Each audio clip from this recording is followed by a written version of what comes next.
बांग्लादेश की कमान अब तारिक रहमान के हाथों पर है। बांग्लादेश के अवाम ने तारिक रहमान को अपने देश का मुखिया चुन लिया। अब तारिक रहमान के सिर सत्ता का ताज तो सज गया, मगर इस ताज को संभालना आसान नहीं है। वर्तमान परिस्थितियों को देखते हुए तारिक रहमान को हर कदम फूंक फूंक कर चलना होगा, क्योंकि ये जो ताज है ये कांटों भरा है। बांग्लादेश की स्थिति आज वैसी नहीं है जैसी 2 साल पहले थी। आज तारिक रहमान के सामने सबसे बड़ी चुनौती यह है कि जनता में विश्वास जगाना। इंटरनल रिपोर्ट के मुताबिक बांग्लादेश की जनता अभी भी असमंजस में है कि वो ये सोच रही है कि क्या अब सब कुछ ठीक हो गया। तारिक रहमान को जनता ने वोट तो दिया और उसको जिता भी दिया, मगर विश्वास अभी भी जीतना बाकी है। आज हम उन चुनौतियों की बात करेंगे जो तारिक रहमान के सामने आने वाली है। बांग्लादेश नेशनलिस्ट पार्टी यानी कि बीएनपी के नेता तारिक रहमान के सामने मुख्य चुनौतियां देश में विश्वास बहाल करना, भ्रष्टाचार के पुराने आरोपों जैसे कि हवा महल विवाद है उससे निपटना, भारत के साथ में संतुलित रिश्ते बनाना, उन्हें पार्टी का मान संभालते हुए शेख हसीना के बाद राजनीति में स्थिरता और विश्वास बहाली की अग्नि परीक्षा से गुजरना है। तारिक रहमान के सामने मुख्य चुनौती उन पर लगे करप्शन के पुराने आरोपों से भी विवादों से निजात पाना भी एक समस्या का कारण है। तारिक के पाकिस्तान के साथ संबंधों पर ध्यान लगा हुआ है। दरअसल बीते 18 महीनों में मोहम्मद यूनुस की अंतरिम सरकार ने पाकिस्तान को खूब तरजीह दी। ऐसे में सवाल है कि भावी पीएम यानी कि जो तारिक रहमान है उनके पाकिस्तान के साथ कैसे डील करेंगे। यूनुस की अंतरिम सरकार के एक्सपर्ट ने पाकिस्तान को बहुत ज्यादा छूट देने के लिए आलोचना की थी।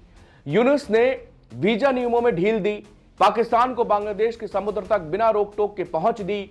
सुरक्षा एजेंसियों का कहना है कि आतंकवादियों के लिए भारत में एंट्री की संभावित रास्ता भी हो सकता है।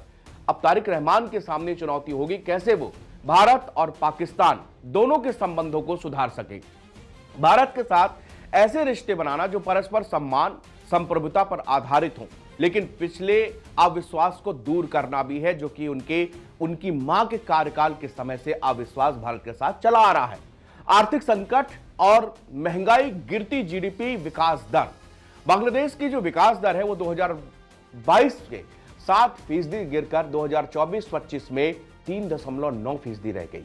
खाद्य और गैर खाद्य वस्तुओं की कीमतों में भारी इजाफा हुआ। अक्टूबर 2025 में इन्फ्लेशन 9.13% तक पहुंच गया। इस कारण आम जनता के लिए घर का किराया, बुनियादी जरूरतें पूरी करना मुश्किल हो रही हैं। सेवा क्षेत्र में नौकरियों के नुकसान के कारण रोजगार की दर जो 2024 में गिरकर 56.7% पर आ गई है। भारत के साथ में संबंधों का संतुलन। पहला नंबर आता है विश्वास की बहाली। शेख हसीना के कार्यकाल के दौरान भारत और बीएनपी के रिश्तों में आई कड़वाहट को दूर करना और द्विपक्षीय व्यापार पर कनेक्टिविटी परियोजनाओं को फिर से शुरू करना तारिक रहमान के लिए एक बहुत बड़ी चुनौती है। सुरक्षा की चिंताएं। भारत को यह भरोसा दिलाना होगा कि बांग्लादेश की धरती का इस्तेमाल भारत विरोधी गतिविधियों या उग्रवाद के लिए नहीं होगा, जैसा कि इनकी मां यानी तारिक रहमान की मां खालिदा जिया के समय उग्रवाद को खूब सपोर्ट बांग्लादेश की धरती से मिला था। तीसरा पॉइंट आता है नदी जल विवाद। तीस्ता और गंगा नदी के पानी के बंटवारे जैसे पुराने मुद्दों का समाधान खोजना होगा। आंतरिक सुरक्षा और कट्टरपंथ। जमात ए इस्लामी का उदय।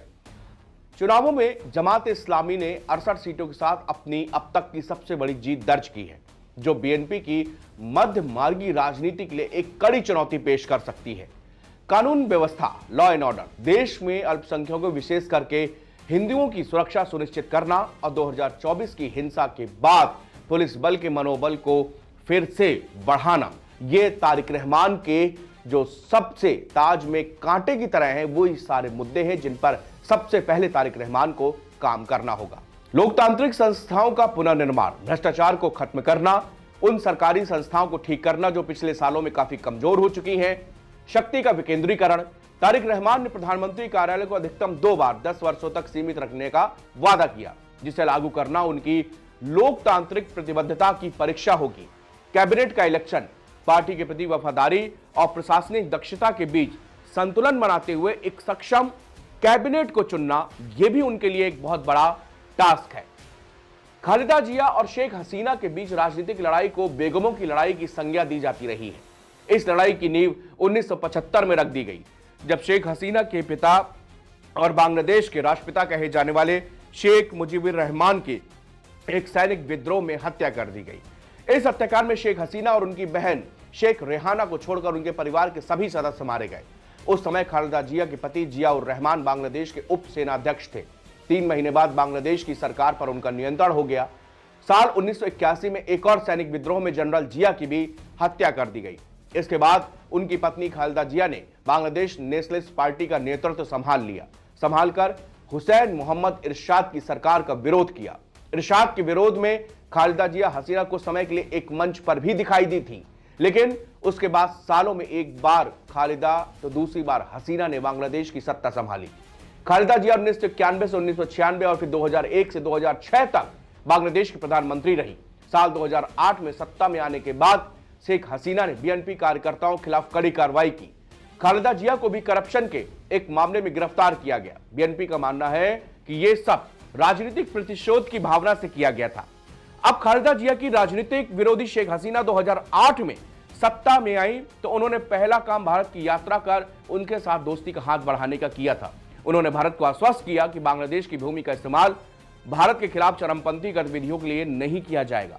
बांग्लादेश ने वहां रह रहे कुछ चरमपंथी नेताओं को हिरासत में लेकर भारत को भी सौंपा, लेकिन तब भी नदियों के पानी के बंटवारे का मुद्दा सुलझाया नहीं जा सका, क्योंकि पश्चिम बंगाल की मुख्यमंत्री ममता बनर्जी ने इस बात पर आपत्ति उठाई थी कि इस मामले में उनसे सलाह लिए बगैर कोई फैसला नहीं हो सकता।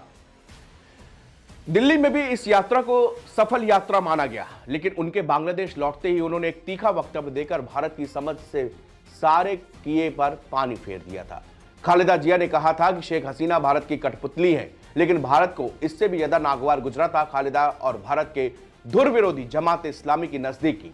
जमाते सरेआम वक्तव्य देकर शेख हसीना की तुलना सिक्किम के पहले मुख्यमंत्री काजी लेंडुप दोरजी से की थी, जिन्होंने भारत में सिक्किम के विलय में एक महत्वपूर्ण भूमिका निभाई। लेकिन अब खालिदा जिया ये बात दोहराते हुए कि क्या आप गुलाम बनना चाहते हैं, क्या आप पिट्ठू बनना चाहोगे, ये गुलामी आपको बचा नहीं पाएगी। काजी लेंडुप दोरजी की कहानी पढ़िए।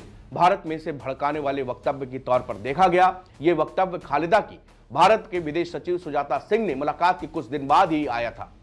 खालिदा के इसी तरह के वक्तव्यों ने भारत में कड़ा रुख अपनाने वालों को यह कहने का मौका दे दिया कि बीएनपी का नेतृत्व भारत की भावनाओं के प्रति संवेदनशील नहीं है।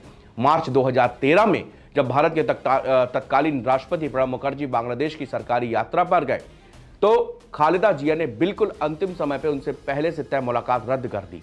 उन्होंने इसका कारण ढाका की सड़कों पर हो रहे विरोध प्रदर्शन बताया। संयोग से इस विरोध प्रदर्शन का आयोजन जमात ने किया था। भारत ने खालिदा के इस कदम को पसंद नहीं किया। प्रेस रिपोर्ट्स के मुताबिक खालिदा ने भारतीय नेताओं के साथ बातचीत में हर बार यह मुद्दा उठाया था कि चुनाव से पहले शेख हसीना को कार्यवाहक सरकार बनाकर अपने पद से इस्तीफा दे देना चाहिए। इस पर भारतीय नेताओं की प्रतिक्रिया थी कि बांग्लादेश में संविधान संशोधन और अदालती फैसलों के बाद इस मामले में कुछ करने की उनकी भूमिका बहुत सीमित है। पाकिस्तान के प्रति खालिदा जिया के सहानुभूतिपूर्ण रवैये को भी भारत ने कभी पसंद नहीं किया। इसके विपरीत शेख हसीना का पाकिस्तान के प्रति हमेशा से विरोधपूर्ण रवैया रहा है। उनके 15 सालों के शासनकाल में भारत बांग्लादेश संबंधों में काफी सुधार देखने में आया। शेख हसीना को जिस तरह पद से हटाए जाने के बाद भारत में शरण मिली, उसे भी बीएनपी के लोगों ने कहीं से भी पसंद नहीं किया था। अब खालिदा जिया का समय हो चाहे शेख हसीना का, अब तारिक रहमान बांग्लादेश के नए प्रधानमंत्री हैं। उनका सबसे बड़ा टास्क यही है कि भारत के साथ में वो रिश्ते कैसे सुधारते हैं। हालांकि तारिक रहमान ने यह जरूर कहा कि वो बांग्लादेश फर्स्ट की पॉलिसी पर चलेंगे।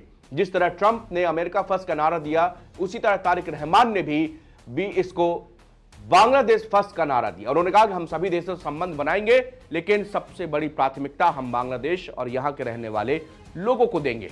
तो फिलहाल बांग्लादेश में तारिक रहमान के सर ताज तो सज गया, लेकिन इस ताज में जितने कांटे हैं उनसे कैसे निभरेंगे वो तारिक रहमान, ये उनके लिए अभी भी सबसे बड़ा टास्क बना हुआ है। शुक्रिया।